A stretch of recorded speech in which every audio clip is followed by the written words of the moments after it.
I was talking to one of our clients recently, and he says, well, so doctor prescribed this antibiotic to my 14-year-old who was having a horrible lung problem, coughing incredibly much.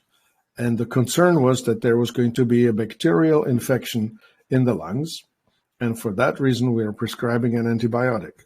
But the side effect was the overreaction of the immune system.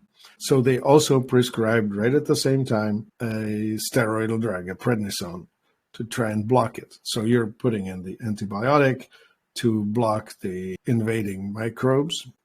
And at the same time, you're prescribing a steroid that is going to block the overreaction of the immune system that's going to try and clean up the mess. What, of course, in my world, correct approach would be try to not to get there in the first place.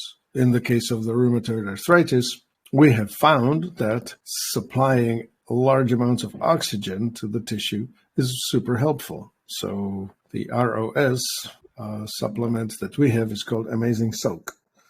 It's based on Fulton chloride mix, and it's really effective at flooding the body tissues with oxygen. It causes hypochlorous acid to be released. By the way, hypochlorous acid is the same thing that your white blood cell will release when it goes fighting with the invading external attacks. And that would be the natural way of doing it, right? Like you're helping the body do what it's wanting to do rather than fighting with it. Anyway, so you can take a bath with Amazing Soak, or you can turn it into a 2% solution and inhale it. You put it into a nebulizer, put that over your mouth and nose, and start inhaling it, and it will absorb through the lungs into the bloodstream, go where it needs to go, and help the body reduce the problem that it's trying to fight.